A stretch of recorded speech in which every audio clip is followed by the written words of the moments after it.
नमस्ते हिंदुस्तान, कैसे हैं आप लोग। चलिए आज एक घटना सुनाती हूँ और दावा करती हूँ कि बिना नाम बोले आप सब जान जाएंगे कि कहानी किसकी है और किसके बारे में मैं आपको ये बता रही हूँ। बात जोधपुर के एक गांव कांकाड़ी की है। डेट थी 1 अक्टूबर और साल था 1998 और वक्त था रात के 2 बजे। गुप्त अंधेरे में अपनी खेतों की रखवाली करते हुए कुछ गांव वालों को एक साथ गई जिप्सी की लाइट दिखाती देती है और वहीं पे फिर वही लाइट खेतों के आसपास घूमती रहती है।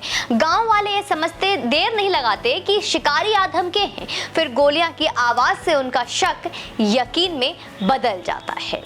लोग गोली की आवाज जिधर से आती है उधर भागते हैं तो देखते हैं कि 2 काले हिरण गोली खाकर जमीन पर पड़े हैं बेचारे। लोग ये भी देखते हैं कि कुछ मॉडर्न से लगते लोग जिप्सियों की स्पीड बढ़ाकर भाग रहे हैं और उन भागते गाड़ियों में एक शख्स ऐसा भी था जिसे आसानी से लोगों ने पहचान लिया। ऐसे कई व्यक्ति होते हैं ना जिसे पहचानना मुश्किल नहीं होता, तो वो व्यक्ति उन्हीं में से एक है। हिरण उन गांव वालों के लिए जानवर नहीं था, वो उन लोगों के हिरणों के बच्चे की तरह प्यार करते थे। तभी उन लोगों के एक अकूत संपत्ति वाले बिगड़ेले स्वभाव के बहुचर्चित व्यक्ति को सबक सिखाने की ठानी और न्यायालय के हर दरवाजे पर उसे घसीटा, जिन्होंने भागते जिप्सी में पहचान लिया था। उसके बारे में याचिका लेकर कोर्ट पहुंचे। आज भी वह गाँव उस व्यक्ति से बेइंतहा नफरत करता है। आज भी उसे बड़े कद के बौने इंसान के जहन में उस हादसे का ऐसा डर है कि उसने आपकी अदालत में यह पूछे जाने पर कि आप कथित रूप से क्या इस देश के सबसे एलिजिबल बैचलर हैं, आप 50 वर्ष के हो गए, आपने शादी क्यों नहीं की। वो हिरण का हत्यारा जवाब देता है, मुझे जेल जाने का डर है इसलिए शादी नहीं करता। उस हत्यारे में ये डर इसी हिरण मामले से आया है। आप पूछेंगे आपको इस हत्यारे की कहानी आज मैं क्यों सुना रही हूँ, क्या लेना देना है इस कहानी से।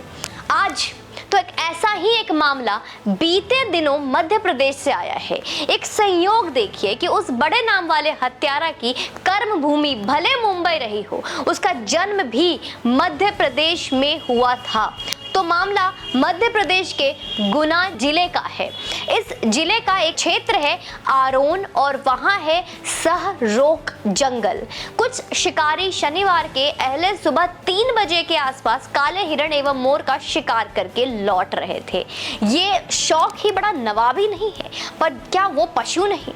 उनके घर में दावत थी दोस्तों, निकाह का, और उन्हें अपने मेहमानों को हिरण और मोर का गोश्त परोसना था। उनका सामना गश्त लगाती पुलिस से भी होता है और फिर वो पुलिस वाले वहां पर अंधाधुंध फायरिंग शुरू करते हैं। इस फायरिंग के जवाब में पुलिस वाले भी फायरिंग करते हैं और एक शिकारी को ढेर करते हैं। शिकारियों से हुई फायरिंग से 3 पुलिस वालों का भी जान चला जाता है। पुलिस वालों की जान चली जाती है। शहीद पुलिस वालों का नाम है जो वीर गति को प्राप्त हुए हैं, उन पुलिस वालों का नाम है सब इंस्पेक्टर राजकुमार जाटव नंबर 1, नंबर 2 आरक्षक नीरज भार्गव और नंबर 3 आरक्षक संत राम। ये 3 हैं जो वीर गति को प्राप्त हो चुके हैं। अब ढेर हुए शिकारी का नाम सुनिए, नौसाद खान। इस मुठभेड़ की खबर सीएम शिवराज चौहान उर्फ मामा को पड़ती है और वो घोषणा करते हैं कि इसकी सजा ऐतिहासिक होगी ताकि लोग इसे याद रखें और ये जुर्म दोहराया ना जाए। सबसे पहले घटना स्थल पर आईजी से लेट से पहुंचने पर आईजी अनिल शर्मा को पद से हटाते हैं और फिर पुलिस वालों को जो वीर गति को प्राप्त हुए उन्हें 1-1 करोड़ रुपए सम्मान राशि तथा उनके परिवार में एक सदस्य को शासकीय सेवा में बहाल करने की घोषणा करते हैं। ये सारी जानकारी आपको होनी चाहिए कि आपके इर्द गिर्द क्या क्या चीजें हो रही हैं। इतना ही नहीं दोस्तों, आरोपियों की पहचान होने पर पुलिस को फ्री हैंड देते ही, यानी कि आरोपी पहचानिए और फिर उसके सीने में पीतल उतारिए, उन्हें गिरफ्तार करिए, ये पुलिस की मर्जी है। मतलब सजा ऑन द स्पॉट भी दे सकते हैं। 10 घंटे के अंदर मृतक आरोपी नौसाद खान के साथियों की पहचान शहजाद खान, हजात बल्ले, बबलू खान और गुल्ला खान के रूप में हो जाती है। 12वें घंटे में मामा जी का बुलडोजर उनके आशियाने भी ध्वस्त करता है, जहां पे निकाह पे कुछ परोसने का ख्याल था। नौसाद खान के अलावा स्टोरी करने तक पुलिस शहजाद खान को भी हूरों के पास पहुंचा चुके हैं, वो सारे अपने हूरों के पास पहुंच चुके हैं। शहजाद और नौसाद से लिबरल गैंग ने बात की है, वो वहां ऊपर में हूरों के हाथ से अंगूर खा रहे हैं और बड़ी बेसब्री से अपने दोस्तों का इंतजार कर रहे हैं। मामा की पुलिस भी बिना भेदभाव के जन सेवा में लगी हुई है और बहुत जल्द बाकी हिरण शिकारियों को हूरों के पास भेजने के लिए तत्पर है। ऐसा भरोसा हम उन पर कर सकते हैं कि वो भेजेंगे। वैसे हूरें बहुत खूबसूरत होती हैं वहाँ पे, क्योंकि यहाँ पे तो दिखती नहीं है पर वहाँ पे पूरी तरीके से वो देखते हैं और अंगूरे भी खाते हैं। अब जाओ मियाँ, उनके हाथ से अब गोश्त खाओ। काले हिरण का शिकार महाप्रतिबंधित शिकार की श्रेणी में आता है। दोस्तों, आपको क्या लगता है सिर्फ 55 साल का मोस्ट एलिजिबल बैचलर की ही लंका लगाई है इस काले हिरण के शिकार ने? बिल्कुल नहीं, ऐसा बिल्कुल भी नहीं है। एक नवाब साहब भी थे लखनऊ के, इतने बड़े थे कि उनकी कोठी में उत्तर प्रदेश की विधानसभा चलती थी। नवाब साहब क्रिकेट खेलते थे और जिनका बेटा फिल्में करता था। शायद अब आप समझ चुके होंगे कि मैं किन की बात कर रही हूँ। नहीं पहचाना छोटे नवाब को? वही टिम का पप्पा और करीना कपूर खान जिसकी दूसरी पत्नी है। तो छोटे नवाब के पिताजी यानी कि अब्बू, उनके जो छोटे नवाब के अब्बू के बड़े नवाब साहब जो हैं, उनकी भी लंका लगी है इसी काले हिरण की केस में, इसी काले हिरण ने लगाई है। तो यह बढ़िया हुआ कि 2011 में हूरों के पास चले गए नहीं तो ये जेल जाते, क्योंकि वो भी रंगे हाथ काले हिरण के साथ पकड़े गए थे। और बाकी साथियों को, शायद आप लोग को इसकी खबर मिली होगी, 2011 में ये केस आया था उस वक्त। उनके 2015 में 10 साल की जेल और 10,000 रुपए की आर्थिक दंड की सजा मिली। तो Mama ji is in full on fire and inspired from of course Yogi ji महाराज।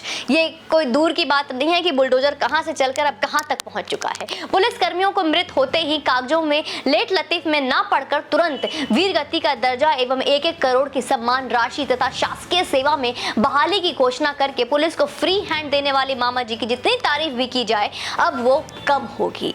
और मामा ने सिर्फ इतना ही नहीं, बस एक मामा से मेरी एक और गुजारिश है कि इन्हें गोली मत मारिए, इनके घरों में इनको बंद करके फिर इनके घर पे बुलडोजर चलाइए, क्योंकि ये डिजर्व नहीं करते हैं कि आपके जो ऐसे बंदूक की गोलियां जो शायद किसी और भी जगह अच्छे जगह काम आ सकती है, वो ऐसे व्यक्ति पे जाया ना करें। तो बुलडोजर बहुत सही सिस्टम चल रहा है, उसी को कंटिन्यू रखिए। वैसे भी लिबरल गैंग और आपके अपोजिशन वालों ने ये बोल भी दिया है कि कमल का फूल हटाकर चिन्ह अपना बुलडोजर क्यों नहीं कर लेते। और यकीन मानिए मुझे तो ये बहुत अच्छा फैसला लगा है, और कहीं और का हो ना हो, मैं तो चाहूंगी कि उत्तर प्रदेश सरकार अपनी कमल का हटाकर वो बुलडोजर अगर कर लेना पार्टी का छप्पा, बहुत अच्छा रहेगा। बाकी आपका क्या विचार है, कमल या बुलडोजर, क्या पसंद है? क्योंकि फूल का वक्त जब अटल बिहारी वाजपेयी जी, दिवंगत अटल बिहारी वाजपेयी जी थे, जब उन्होंने इतने प्यार से, जब वो इतने मधुभाषी थे, जब इतने प्यार से उन्होंने जब समझाने की कोशिश की, देश की